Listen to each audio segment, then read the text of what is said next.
Welcome to Level Up Corner, and today we are going to be talking about Vampire The Masquerade. Now, there are 4 things about the lore in Vampire you need to know. Is there more about the lore in Vampire? Of course. Of course there's more lore. Of course there's more things to know. But before jumping into a game of Vampire, you need to know 4 simple.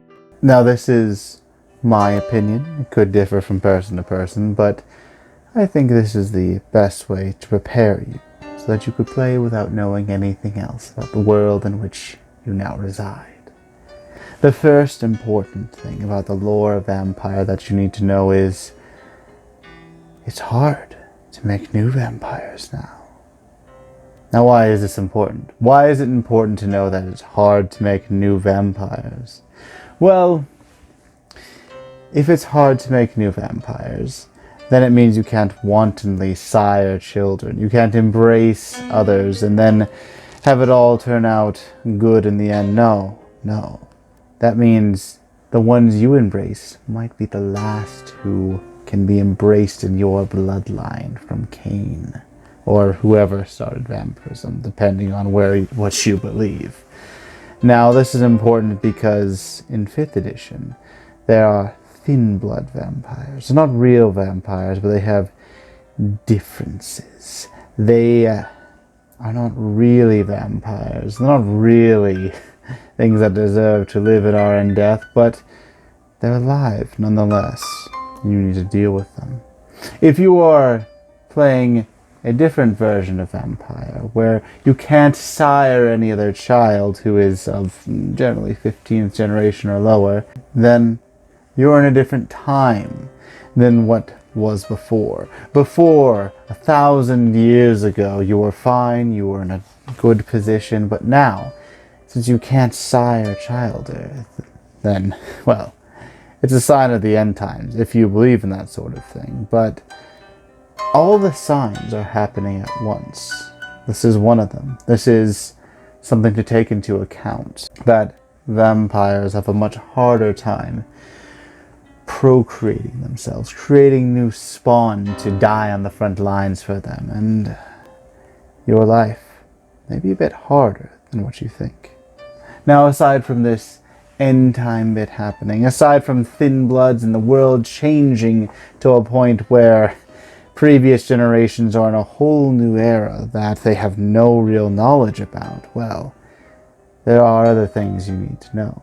The second thing you need to know, and one that you've probably been looking into, is that there are different clans. Now, we'll go into the differences of every clan, but clans have their own unique abilities. Yes, that's something we all know. They also have all their own unique curses.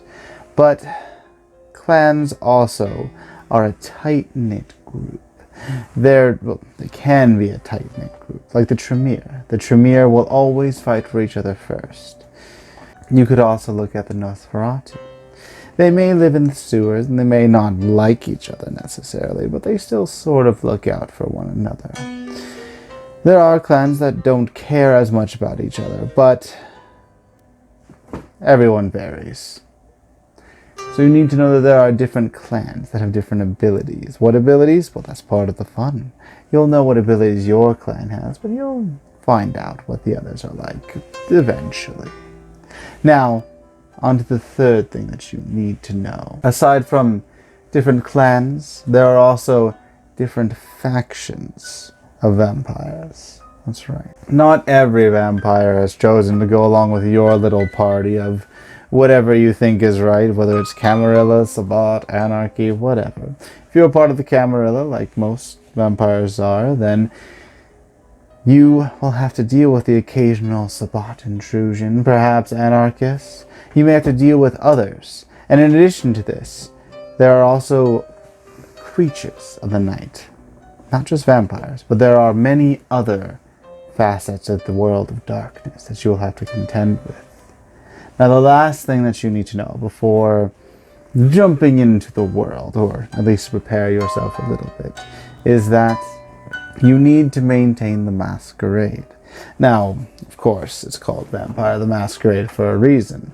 We need to keep this masquerade up to the humans, that there is no such thing as vampires. We're a thing of myth, so that we can live and thrive. But if humans learn of your existence, they need to be taken care of. Not necessarily killed. No, they could be turned into ghouls or whatever else, but they need to be taken care of.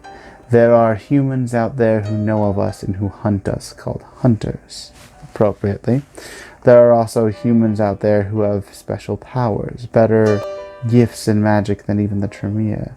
There are many humans, I would say far more than us. I mean, we have to have an appropriate food source to sample in order to maintain our masquerade. So if the humans learned of us tomorrow and truly tried to go against us, terrible things would happen. We would be wiped out. We have no illusion of that.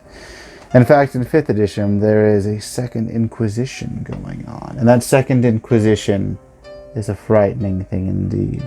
Especially when they have as much communication as they do now, those humans. But those are the 4 things you need to keep in mind when playing Vampire. You can't just go around trying to murder everyone. You need to maintain the masquerade. You're not the strongest beings in the world. There are other vampires and other creatures of the night that will be able to take you down if you get too rowdy. Your clan is not the only clan. There are other vampiric clans out there. And, lastly, you have come into the world of darkness in an era of change, where vampires cannot sire children, where the end times are coming, where thin bloods exist now. Many differences are occurring. Many things are happening. And it is up to you to make the best of all of these wheels in motion. Until next night, stay safe.